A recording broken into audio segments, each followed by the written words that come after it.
From the smallest ultralight to the largest passenger jet, from the new student pilot to the veteran airline captain, we are all affected by weather. How we are affected depends on the type of aircraft we fly, our experience level, and the equipment we have on board. No pilot can go very far in aviation without a good understanding of weather.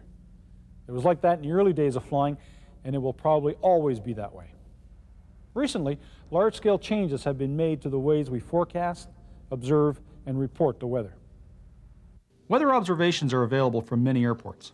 Each hour, a qualified weather observer compiles a weather report by taking readings of atmospheric pressure, temperature, humidity, wind direction, speed and gust information, as well as subjectively reporting cloud conditions, visibility, and precipitation occurrence and type. We used to get all our weather observations from humans. Now we also have AWOS, the Automated Weather Observation System. AWOS is essentially a set of sensors that electronically collect weather data. The data is then compiled by a processor into a standard weather report. Temperature, humidity, pressure, and wind information are measured by the same instrumentation that the human weather observer uses.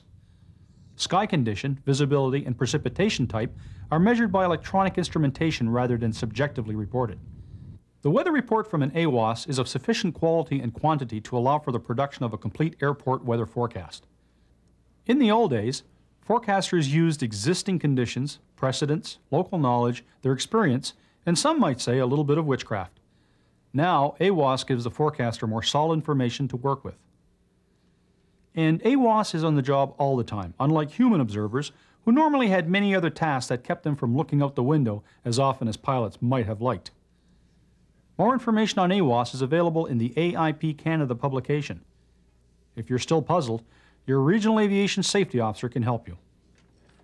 Part of the changes in weather reporting also include moving away from the era of FTs, terminal forecast, SAs, routine weather reports, and FAs, area forecasts.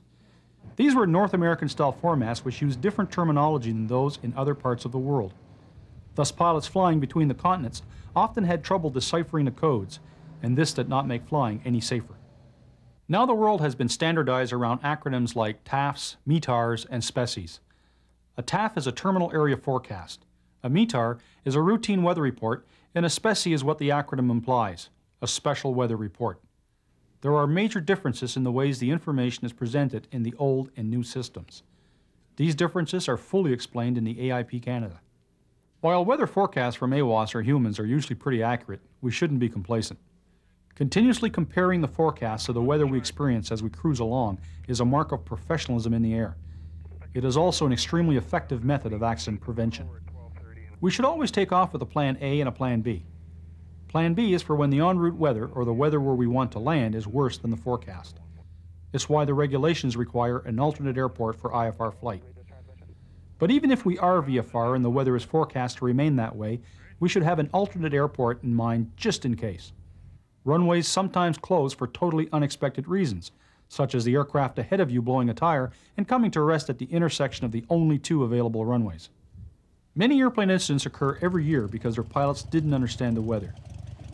Either they didn't interpret the forecast correctly, or they did not link what they saw out the window with the weather system described in the forecast. If you're IFR in a suitably equipped airplane, you generally have more options available. VFR pilots have to be more alert to weather conditions that don't match the forecast and be ready to implement Plan B if the Plan A weather looks to be falling apart. For a VFR pilot, flying in cloud is definitely a bad idea. So is trying to squeeze the airplane into a small gap between the clouds and the trees. These endeavors invariably end in an accident. Continued VFR flight into deteriorating weather is a phrase often used by the Transportation Safety Board and one that could be easily avoided with a simple 180-degree turn. One cause of such tragedies is the well-known get-home-itis, the urge to get home, to work, or to an appointment. The weather doesn't care if we have to be somewhere. Trying to beat the weather when neither the pilot nor the airplane is equipped to do so is simply bad judgment. Weather. Like change, weather is a constant in aviation. It is always there and it must be dealt with. We have to understand forecasts, interpret reports, and compare them with what we see outside to develop a plan that will let us safely complete the flight. Sometimes that means going to our alternate. However, in such cases, the alternate is much better than the alternative. I'm Mike Doiron, inviting you to return next week to fly with us through the Overcast.